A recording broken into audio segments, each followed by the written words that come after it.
بسم اللہ الرحمن الرحیم۔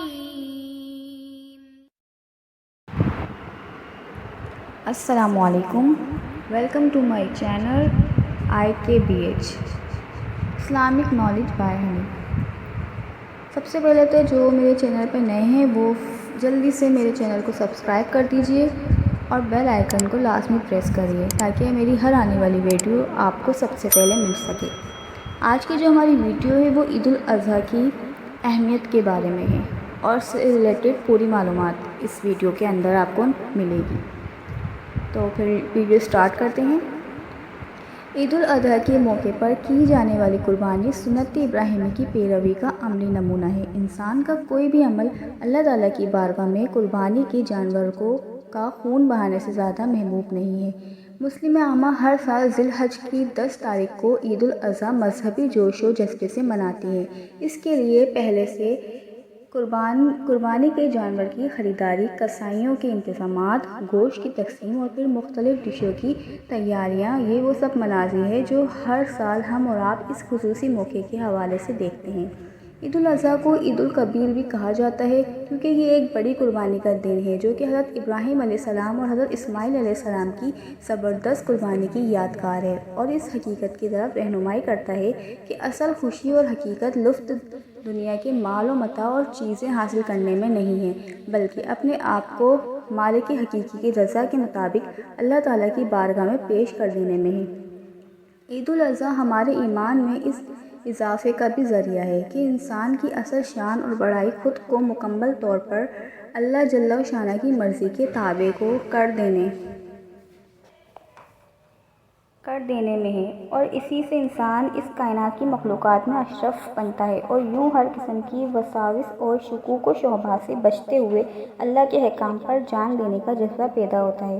آپ کہہ دیجئے کہ میری نماز، میری قربانی، میرا جینا مرنا اللہ رب العالمین کے لیے ہے۔ حضرت ابراہیم علیہ السلام اور حضرت اسماعیل علیہ السلام کی یادگار قربانی حضرت ابراہیم علیہ السلام کی بڑھاپے کی حالت میں بڑی تمناؤں سے حضرت اسماعیل علیہ السلام پیدا ہوئے اور جب وہ کچھ بڑے ہوئے تو حضرت ابراہیم علیہ السلام کو خواب میں اشارہ ہوا کہ وہ حضرت اسماعیل علیہ السلام کو ذبح کر دیں۔ یہ حضرت ابراہیم علیہ السلام اور حضرت اسماعیل علیہ السلام کے لیے در حقیقت ایک بڑا ہی سخت امتحان تھا، لیکن دونوں باپ بیٹے نے اسے اللہ کا حکم سمجھ کر خوشی سے اپنے آپ کو قربانی کے لیے پیش کر دیا۔ حضرت ابراہیم علیہ السلام نے تیز چھری بیٹے کے گلے میں چلائی لیکن اللہ نے اپنی قدرت سے حضرت اسماعیل علیہ السلام کو بچا لیا اور ایک جانور بھیج کر ذبح کروا دیا اور اللہ تعالیٰ نے فرمایا تم نے اپنا خواب سچا کر دکھایا۔ یوں حضرت ابراہیم علیہ السلام اور حضرت اسماعیل علیہ السلام نے بغیر حیل و حجت کیے اللہ رب العزت پر کامل یقین کے ساتھ اپنے آپ کو اللہ تعالیٰ کے حکم پر قربانی کے لیے پیش کر کے ایسی عالیشان مثال قائم کر دی کہ جو قیامت تک کے لیے اہل ایمان کے لیے نور ہدایت کا کام کرتی رہے گی اور اس جذبے ایمانی اور اللہ تعالیٰ کے حکم کے مقابلے میں اپنی تمام خواہشات کو قربان کر دینے کی صفات کی وجہ سے حضرت ابراہیم علیہ السلام خلیل اللہ کے دوست بن گئے۔ عید الاضحیٰ اور قربانی کے معاشرتی اثرات۔ عید الاضحیٰ کے مذہبی تہوار میں جہاں بے پایاں قربانی کے رنگ میں رنگے جانے کا سبب ہے وہیں یہ دن غربا و مساکین کے حقوق کا خیال بھی پیدا کرتا ہے اور ان کی ضروریات کے پورا کرنے میں معاونت کا شوق بھی دلاتا ہے۔ مسلم عامہ کی یکجہتی اور یگانگت کے لیے اسلام کا واضح پیغام یہ ہے کہ وہ مسلمان جن کو اللہ رب العزت نے دنیا کی نعمتوں اور ثروتوں سے سرفراز کیا ہے وہ اپنے مال میں سے غربا و مساکین کے لیے بھی مناسب حصہ خرچ کریں۔ عید الاضحیٰ کی قربانی کی گوشت میں سے 1/3 حصہ غربا و مساکین کے لیے مخصوص کرنا اور ان میں تقسیم کرنا اس مقصد کے تحت ہے اور اس سے ہم سب کی اپنی تربیت بھی ہوتی ہے کہ جو کچھ اللہ تعالیٰ نے دنیاوی نعمتوں کے اعتبار سے ہمیں دیا ہے ہمیں اس میں سے اللہ تعالیٰ کی رضا کے لیے خرچ کرنے میں خوشی محسوس ہو۔ جان دی ہوئی اسی کی تھی، حق تو یہ ہے کہ حق ادا نہ ہوا، یعنی محض اپنی ذاتی اشیاء کی قربانی نہیں ہے بلکہ اپنے جذبات کی بھی قربانی ہے۔ اسلام جس معاشرتی نظام کو قائم کرنا چاہتا ہے اس کے لیے ضروری ہے کہ ہر فرد امت اپنی انفرادیت کو ترجیح دینے کے بجائے اپنے مال و متاع کو سنبھال کر رکھنے کے بجائے اجتماعی معاشرتی مسائل کو حل کرنے کے لیے کوششیں اور سعی کریں اور اپنی خوشی سے اپنے وسائل مال تعلقات وغیرہ کو معاشرے میں دینی قضا قائم کرنے کے لیے استعمال کریں۔ عید الاضحیٰ اس جذبے کو بیدار کرنے کے لیے ترغیب ہے۔ قربانی کا قرآنی مفہوم خود غرضی سے پاک ہونے اور اسلامی جذبہ پیدا کرنے پر مرکوز ہے، تاکہ انسان کے اندر باطل کی طاغوتی قوتوں سے مقابلہ کرنے کی استطاعت پیدا ہو جائے اور انسان بندہ بن کر اللہ تعالیٰ کی محبت حاصل کر لے اور حق و سچائی کا علم بردار بن سکے۔ عید الاضحیٰ کا دن چند مسنون اعمال: نمبر 1 شریعت کے مطابق اپنی آرائش کرنا، نمبر 2 غسل کرنا، نمبر 3 مسواک کرنا، نمبر 4 عمدہ سے عمدہ کپڑے جو پاس موجود ہوں پہننا۔ اسراف اور فضول خرچی سے اس میں بھی بچنا نہایت ضروری ہے۔ نمبر 5 خوشبو لگانا، نمبر 6 صبح کو بہت سویرے اٹھنا، نمبر 7 عیدگاہ میں مردوں کا سویرے ہی جانا، نمبر 8 عید کی نماز عیدگاہ میں جا کر پڑھنا، نمبر 9 عیدگاہ کو جانے اور آنے کا راستہ علیحدہ رکھنا، ایک سے جانا اور دوسرے سے واپس آنا، نمبر 10 پیدل جانا، نمبر 11 راستے میں اللہ اکبر لا الہ الا اللہ واللہ اکبر وللحمد بلند آواز سے پڑھنا۔ عرفہ یعنی 9 ذی الحج کی فجر سے لے کر 13 ذی الحج کی عصر تک ہر فرض نماز کے بعد تکبیر و تشریق یعنی اللہ اکبر لا الہ الا اللہ واللہ اکبر وللہ الحمد ایک مرتبہ مردوں کو بلند آواز سے اور عورتوں کو آہستہ آواز سے پڑھنا چاہیے۔ فرض نماز کے فوراً بعد تکبیر کہنا چاہیے۔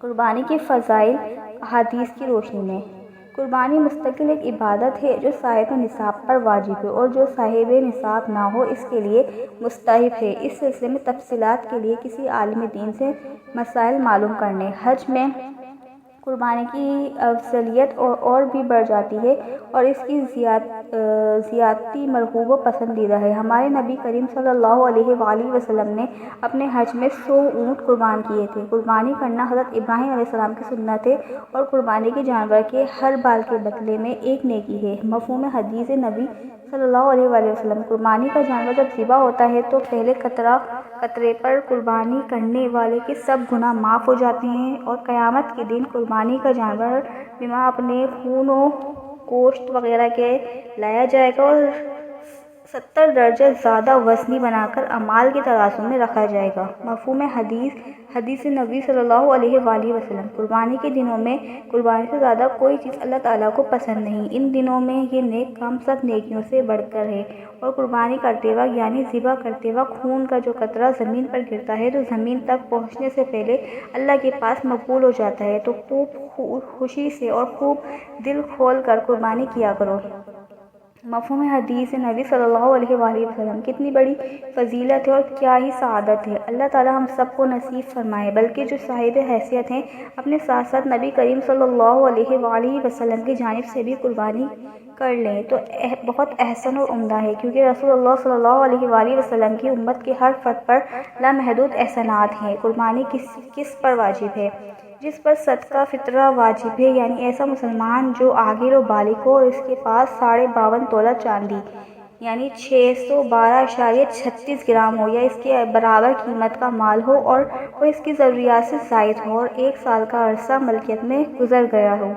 شرعی مقیم ہو۔ مسافر شرعی اصطلاح میں ایسے شخص کو کہتے ہیں جو 15 دن سے کم کے لیے 48 میل یا اس سے زیادہ فاصلے کے سفر پر نکلا ہو۔ ایسا شخص اپنے شہر کی حدود سے نکلتے ہی مسافر کہلائے گا اور اس کے لیے شرعی احکامات سفر کے لحاظ سے ہوں گے۔ اس سلسلے میں مستند علماء کرام سے مسائل معلوم کر لیں۔ اگر شرعی مسافر جو صاحب نصاب بھی ہو اور وہ قربانی کے ایام میں گھر واپس آ گیا ہو تو اس پر بھی قربانی واجب و لازم ہوگی۔ قربانی واجب ہونے کے باوجود نہ کرنے پر عتاب: جہاں قربانی جیسے بڑے عمل کی ادائیگی پر بے بہا اور خوب انعامات ہیں، وہیں قربانی واجب ہونے کے باوجود نہ کرنے کی صورت میں عتاب و عذاب بھی ہے۔ جو صاحب حیثیت ہو اور قربانی نہیں کرتا وہ ہماری نماز عید کی جگہ پر نہ آئے۔ مفہوم حدیث نبی صلی اللہ علیہ وآلہ وسلم: قربانی کے ایام ذی الحج کے 10ویں تاریخ سے لے کر 12ویں تاریخ کی شام تک قربانی کرنے کا وقت ہے، لیکن قربانی کرنے کا سب سے بہترین دن بقرہ عید کا دن ہے، پھر 11ویں تاریخ اور پھر 12ویں تاریخ قربانی کا وقت۔ ایسے شہروں اور قصبوں میں جہاں جمعہ اور عید کی نماز ادا کی جاتی ہے وہاں قربانی 10 ذی الحجہ کو عید کی نماز کے بعد ہی کرنے کی اجازت ہے۔ اگر عید کی نماز سے پہلے کسی نے قربانی کر لی تو اسے دوبارہ سے عید کی نماز کے بعد قربانی کرنا ہوگی ورنہ واجب الذمہ پر رہے گا۔ قربانی رات کے وقت کرنے کی اجازت تو ہے لیکن پسندیدہ نہیں ہے۔ قربانی میں نیت اور اس کا صحیح کرنا۔ قربانی کرنے میں محض اللہ تعالیٰ کی رضا جوئی مطلوب و مقصود ہونی چاہیے اور کسی قسم کا دکھاوا اور عدل و دماغ میں نہ ہونا چاہیے۔ خصوصاً ہمارے یہاں قربانی کے جانوروں میں جو مقابلہ ہوتا ہے وہ قطعاً غلط ہے اور اس طرح مہنگے جانور خریدنا تاکہ لوگ دولت مند کہیں یہ بھی بالکل ہی لغو اور بیہودہ ذہنیت ہے۔ دین کے ہر کام میں اخلاص یعنی خالص اللہ کے لیے ہر کام کرنا نہایت ہی ضروری ہے اور اسی لیے قربانی کرتے ہوئے بھی خالصتاً اللہ کے لیے بیعت کی جانی چاہیے۔ اللہ تک نہ ان کا گوشت پہنچتا ہے اور نہ خون بلکہ اس تک تو تمہارا تقویٰ پہنچتا ہے۔ مفہوم آیت قرآنی۔ قربانی کی دعا۔ جب قربانی کا جانور ذبح کرنے کے لیے لٹایا جائے تو ذبح کرنے سے پہلے دعا پڑھیں۔ قربانی کرتے وقت زبان سے نیت کرنا اور دعا پڑھنا ضروری نہیں ہے۔ دل میں خیال کر کے یا فقط بسم اللہ اللہ اکبر کہہ کر ذبح کر دینے سے بھی قربانی درست ہی ہے لیکن اگر دعا یاد ہو تو پڑھ لینا بہتر ہے۔ ذبح کرنے کا مسنون طریقہ۔ جانور کو پچھاڑ کر اس کا منہ قبلہ کی طرف کرنے کے بعد تیز چھری سے بسم اللہ اللہ اکبر کہہ کر جانور کے گلے کو کاٹیں اور اتنی قوت سے کاٹیں کہ گلے کے 4 رگیں کٹ جائیں۔ ذبح کرنے کے بعد کی دعا۔ کند چھری سے ذبح کرنا مکروہ و ممنوع ہے کیونکہ اس سے ذبح صحیح سے نہ ہو سکنے کے ساتھ ساتھ جانور کو بھی تکلیف ہوتی ہے۔ زیادہ بہتر اپنی قربانی کو اپنے ہاتھ سے خود کرنا ہے یا کم از کم اپنی موجودگی میں ذبح کروانا ہے۔ چھری کو جانور کے سامنے تیز نہ کریں۔ ذبح کرنے کے بعد کھال اس وقت اتاریں جب جانور بالکل ٹھنڈا ہو جائے۔ ایک جانور کے سامنے دوسرا جانور ذبح نہ کریں۔ جو قربانی کرنے کا ارادہ رکھتا ہے اس کے لیے مستحب ہے کہ وہ پہلی ذی الحجہ سے لے کر 10 ذی الحجہ تک اپنے بال یا ناخن نہ کاٹے۔ قربانی کرنے کے بعد کاٹ لے یا یکم ذی الحجہ سے پہلے کاٹ لے۔ قربانی کا گوشت اور کھال۔ قربانی کا گوشت کھانا جائز ہے۔ قربانی کے جانور کی کھال ذاتی استعمال میں لائی جا سکتی ہے مثلاً جائے نماز کے طور پر یا پانی کے مشکیزے کے لیے۔ اگر قربانی کے جانور کی کھال کو فروخت کیا جائے تو اس سے حاصل ہونے والی رقم کو مساکین پر صدقہ کرنا واجب ہے یعنی ان پر جو مستحق زکوٰۃ ہیں۔ کسائی کو قربانی کے گوشت چربی وغیرہ بطور معاوضہ دینا جائز نہیں ہے۔ قربانی کے گوشت کو حصے داروں میں وزن کو تول کر تقسیم کرنا چاہیے۔ اندازے سے تقسیم کرنا صحیح نہیں ہے۔ قربانی کے جانور کی رسی وغیرہ کو صدقہ کر دینا چاہیے۔ قربانی کے گوشت کی تقسیم۔ قربانی کے جانور کا جو گوشت ہو اس کی احسن تقسیم کچھ اس طرح سے ہے کہ 1/3 حصہ رشتہ داروں کے لیے، 1/3 حصہ فقراء اور مساکین کے لیے اور 1/3 حصہ اپنے اور دیگر اہل خانہ کے لیے۔ آخری بات، ہر سال کی طرح اس سال بھی عید الاضحیٰ ہمارے لیے قربانی کا سبق لے کر آ رہی ہے تاکہ ہم اسلامی زندگی کو اپنا سکیں اور اسلامی زندگی گزارنے میں جو بھی مشکلات آئیں ان کا سامنا ہمت اور حوصلے کے ساتھ کرتے ہوئے اللہ رب العزت کے تقرب میں آگے سے آگے بڑھتے چلے جائیں۔ لہٰذا ہم سب کی یہ کوشش ہونی چاہیے کہ نہ صرف خود بلکہ ساری امت مسلمہ قربانی والی صفحہ پیدا ہو جائے اور اللہ کے احکام کے مقابلے میں اپنی خواہشات کو قربان کرنا ہم سب کے لیے آسان ہو جائے۔ آئیں ہم اللہ تعالیٰ کے حضور ہاتھ اٹھا کر دھیان سے عاجزی کے ساتھ دعا کریں۔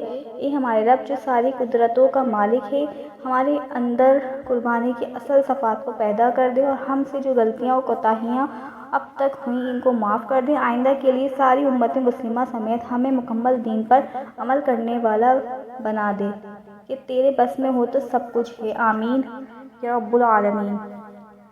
اگر آپ کو میری ویڈیو پسند آئی ہو تو اس کو لائک کیجیے اور اس میں کمنٹ کر کے اپنے رائے کا اظہار ضرور کیجیے اور میرے چینل کو سبسکرائب ضرور کیجیے اور تب ملتے ہیں پھر نیکسٹ ویڈیو میں۔ تب تک اپنا بہت سارا خیال رکھیے گا۔